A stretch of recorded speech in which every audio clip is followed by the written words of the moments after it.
Why did you decide to choose early graduation? I chose early graduation because I knew that my senior year I would just be trying to fill my schedule with stuff that I didn't really care about, since we only have to take an English and a math our senior year. And I didn't think there was enough. I mean, there's plenty of electives here, but not that I would be really interested in. And plus, I think I want to do dentistry, so I knew I'd have a really long time to go to school. So I figured I might as well go ahead and get started. I chose early graduation because I'm not really the most social person you've ever met. I have friends, but I'm not like really big into the high school scene, and I'm not the kid that's like at every ball game, like dressed in every theme. So I was just ready to move on, do something different with my life. And my senior year was going to be similar to Carly's. I've already had all the science and social studies credits that I am required. So I would have had a math and English, and then I would have had 6 electives, which I probably would have done art almost every elective, which I really enjoy, but it's not something that I want to pursue in the future. How have you had to change your high school classes? I'll answer this for both of us. We didn't have to change ours at all, actually. We expected to have to take several to meet our specific high school requirements, but we just had to meet the ones from the state. So we didn't have to change any classes as long as we had the 4 classes that we have to take EOCs for, which is Algebra 2, U.S. History, English 2, and Biology. So how did the college application process, how did that change? It really didn't change at all. The only thing is, like, we didn't decide really until September-ish, October-ish, that we were going to do early graduation. So it was just kind of like sprung up on us. We still had plenty of time to do it, but most seniors have a mindset that, hey, this year I have to apply to colleges, fill out colleges, kind of grow up, and we kind of had to do that in just a few months, where we hadn't really been mentally planning for it.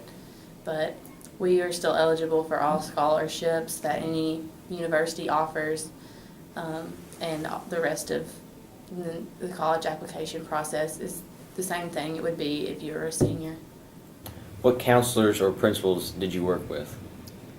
We've mostly worked with Miss Hogenkamp, the freshman counselor, and Mr. Terry. But if you have questions on scholarships and stuff that's more on the senior level, you would still go to Miss Boone as if you were a senior. So basically, you could ask any counselor. Like, we have 4 counselors in the school, and you could ask any of them to help you, and they would. You kind of miss the gap because you're not really a senior yet, but you're also not in the same place that juniors are, and the freshman counselor runs early graduation, so really you could ask any of them and they'd be willing to help you. Are there any concerns or issues that come with early graduation?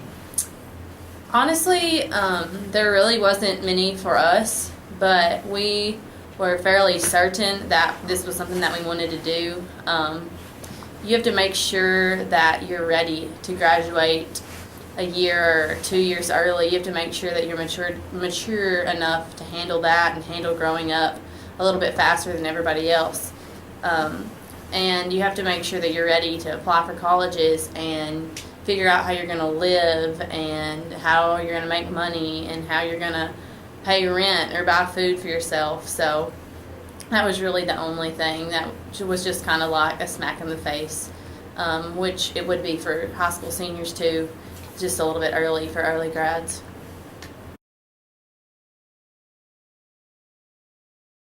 So what were some classes that were required for Gatton Academy?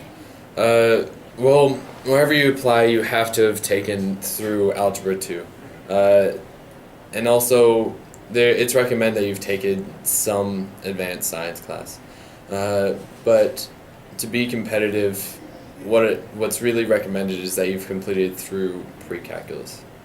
And what about the application process to get in? Well, the application consists of a little resume that you have to complete, as well as 4 essays and 2 letters of recommendation 2 to 4 letters of recommendation. And the 4 essays are all 300 word max, other than the last one, which has no limit. Other than that, after you've completed that process, applicants are notified if they've gotten an interview or if they have not. But if they're notified for an interview, they'll go on campus and they will have an interview with a panel of a 3-member panel.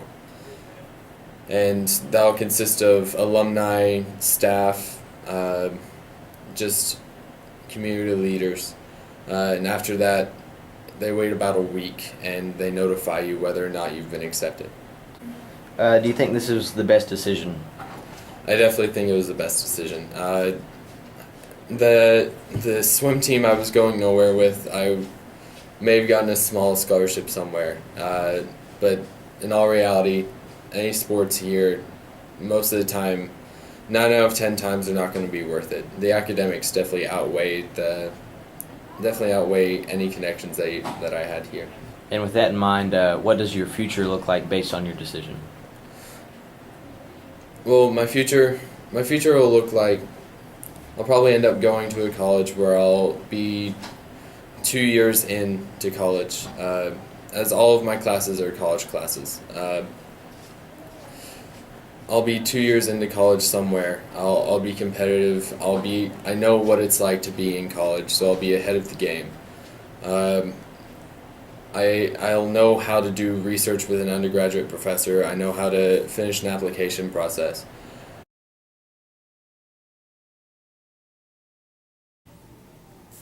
All right, how did you learn about United World College? So Evelyn Hudson, who first got into United World Colleges from here at Marshall, got in the year before me. She, I think, found out from her dad, Rocky Hudson. She came up to me over the summer and she's like, "Oh, hey, yeah, I'm going to school in Italy." And I was like, "Oh, that's really cool." And it was, told me that it was all paid for, and she was basically going for free. I thought, there's no way. So I looked into it a little bit more and applied. Didn't really have much of an idea of what it was, and here I am, I'm part of the United World Colleges now. All right, what made you want to go? Like, what was the incentives? Well, the fact that it's a free education, and everything's paid for, and that you can pretty much do whatever you want when you get there. When I was here at Marshall County, I was on the AP track. By my sophomore year, I was in 4 AP classes in senior math. I was kind of in this state of I didn't have anywhere else really much more to do. I was kind of stuck, at least academically, and I was bored. I was bored and I was looking for something different. And UWC offered me a chance for a harder education as well as a harder experience. You have extracurriculars from like right as soon as classes end at like 3 o'clock till maybe midnight that night. And you're constantly going, but it's extremely fun. And you have this experience with people from like 80 different cultures that makes for a really fun time as a kid. How did you apply? So you apply online, you fill out an application, it doesn't take more than a couple hours. When you submit that, you go through an interview process if you get offered an interview.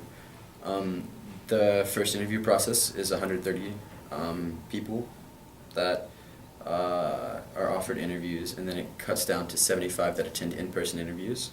And then it is 50 that are selected, 25 go abroad, and 25 stay in the U.S. Which college did you select? Out of the 15 schools, I selected, or I ranked them, you rank them. I was selected for UWC-USA, that's the one that they gave me.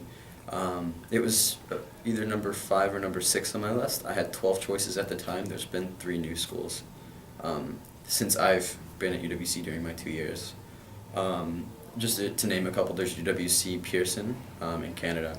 There's Costa Rica, Adriatic in Italy. There's Wales and the UK. There is Lipo Chun in Hong Kong. There's Swaziland in Africa. Just to name a few. There's tons in Europe, though. What were some adjustments you had to make from coming from Marshall County to United World College? UWC is really this great mixture between high school and college. You live on your own. You live in a dorm room. I'm an RA for my dorm. So I live in a dorm full of 40 boys. There's 6 dorms. You live, eat, and sleep in the same place that you study. And it's really cool to get to see that experience early on. You also have to adjust to the fact that not everybody can speak perfect English, and they're not going to always understand what you're saying. And also, your peers can be your biggest critic at schools like this. And you have to learn from each other, and you have to be able to communicate effectively. So that was a huge adjustment, was being able to be politically correct, or always knowing exactly the right way to word things was always really important when going to UWC, because you literally had everyone from around the world, and everybody gets easily offended. What are some major differences between going to school and living here versus going to school and living in New Mexico? So first off, if you want to talk about New Mexico versus Kentucky, New Mexico is dry. They have no water, so it's not much fun when it comes to the amount of water sports that we have around here and things that you can do on the water. You can't necessarily do that. But really looking at the type of program that you have here at Marshall County High School versus UWC, you get a much more rigorous experience when it comes to academics. Every class is like an AP class. So you end up taking 6 AP classes over the course of 2 years, and you work hard. And it's not easy, but it's definitely worth it. You open up the college options much more. Instead of focusing on going to Kentucky schools after you graduate, or instead of focusing on going to schools near Kentucky, you end up focusing on schools either across the U.S., Canada, or internationally. I could have applied anywhere, and I can get in almost anywhere because of UWC. The question is, how hard will I work? And that's one of the biggest differences that I see at Marshall versus what I see at UWC. And at UWC, you just open yourself up to a lot more, and you do a lot more, because you make yourself more available. What are some advantages you have, or I guess that you would get from going to UWC versus just stay at the high school? Well, I've already mentioned the university options, and at UWC we have this thing called the Davis List, where there's about 80 colleges on this list that that get funding if you go to them. There's this man named Shelby Davis who pays $20,000 in your name if you decide to attend one of these schools. And it gives the university more of an opportunity to give you that money, but also will take that money in as an incentive to bring you into their program. Also, it's all paid for, so it's more like a why not, why wouldn't you do this kind of thing at UWC. And I would say, there's a lot of advantages from an international experience at a young age. You become fluent in other languages, you meet friends from all over the world, you have contacts constantly. One of the coolest things I think that I have after leaving UWC is I can go anywhere in the world and I never have to pay for somewhere to stay. I have a friend in every country that I could go stay with, and that's really cool. Is there any downsides to having to go to UWC? Yeah, of course there are. You miss out on your regular, high school experience. I don't get to go to a prom. I don't get to go to homecoming.